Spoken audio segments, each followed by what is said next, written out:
રાજકોટના મવડી વિસ્તારમાં કાર ચાલકે અકસ્માત સર્જ્યો છે। પૂરપાટ ઝડપે આવતા કાર ચાલકે વૃદ્ધને અડફેટે લીધા।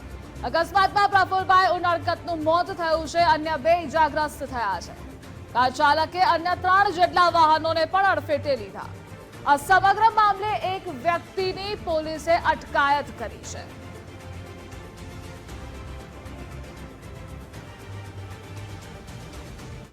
સામે તરબૂચી લારી ઉભો હતો।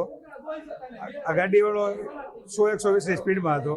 કાકા ધીમે ધીમે જતા હતા, પાછળ જે ટોકર મારી કાકા 90% વહી ગયા છે। એક્ટિવા હતો એની પાસે, બીજા 3 જણા લીધા, એક આને આગળ હતો, એ તો લગભગ વહી ગયો। 100 ઉપર છે ગાડીમાં, 4 2 છોકરા 2 છોકરી ઉતરીને ભાગી ગઈ। છોકરાને લઈ આવ્યા। ઘટના એવી બની હતી કે હું ભારત પેટ્રોલ પંપ પાસે ઊભો હતો અને પાછળથી કિયા સોનિક 120 ની સ્પીડે હતી અને જે દાદા હતા પેટ્રોલ પૂરવા માટે નિરાતે હાઈલા આવતા હતા, એટલે કિયાની ફૂલ ટોકન ન્યા લાગી, એટલે બિચારા દાદા તો ન્યાની એક્સપાયર થઈ ગયા। મને એવી આશંકા લાગે છે અને મને ઠોકર લઈ ગઈ, હું બેભાન થઈ ગયો। પાછળ 2 છોકરીઓ હતી, 2 ભાગી ગઈ અને આ 2 છોકરીઓને પકડી લીધા। અંદાજે 2 કે 3 લોકો હશે। દાદાની મને આશંકા લાગે છે, મને એવી આશંકા લાગે છે કે ડ્રિંક્સ કરી હોય એવું। કારમાં અંદાજે 4 લોકો સવાર હતા। અમે તો એક્ટિવા હતી મારી પાસે, હું ત્યાં ધીમી રાખીને ઊભી હજી પાછળ રાખવા જતો, ત્યાં મને ઠોકર આવી એટલે મારું ભાન ભૂલાઈ ગયા।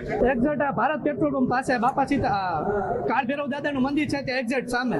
અને આ મુદ્દે સંવાદદાતા ગૌતમ જોડાયેલા છે। ગૌતમ, આ તત્વો બેફામ બનાવી રહ્યા છે, રસ્તાને રેસિંગ ટ્રેક સમજે છે અને લોકોને ઉડાવે છે।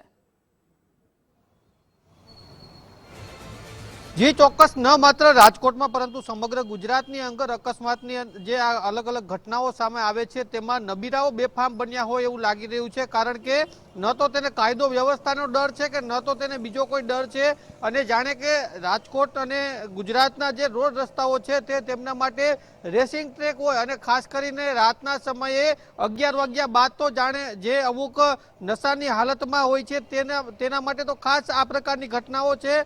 તેના ઉપરથી એવું લાગી રહ્યું છે કે હવે જે કાયદો વ્યવસ્થા છે તેમાં પણ કંઈક સુધારાની જરૂર છે, કેમ કે આ પ્રકારની ઘટનાઓને અંજામ આપતા લોકો છે તે રાતે અકસ્માત સર્જે છે ને સવારે જામીન ઉપર છૂટી જાય છે, એના જ કારણે તેમને કોઈનો ડર નથી। પરંતુ જે રીતના વડોદરાની ઘટના હજુ તાજી જ છે ને હવે રાજકોટમાં એક ઘટના સામે આવી છે। રાજકોટના મવડી વિસ્તારની અંદર આ પ્રકારે અકસ્માતની ઘટના સામે આવી છે કે જેમાં પણ એક વૃદ્ધનું મોત થયું છે। હાલ આ સમગ્ર મામલામાં જે પોલીસ છે તેમના દ્વારા જે કાર ચાલક અને એની સાથેના જે નબીરા છે તેની અટકાયત કરી લેવામાં આવી છે। પરંતુ સવાલ એ છે કે આ પ્રકારની ઘટનાઓ વારંવાર બનતી જાય છે અને આ પ્રકારની ઘટનાઓ અટકાવવામાં આવે એ પણ ખૂબ જરૂરી છે। જી ગૌતમ, આપ જોડાયેલા રહેજો, આગળ પણ અપડેટ મેળવતા રહીશું।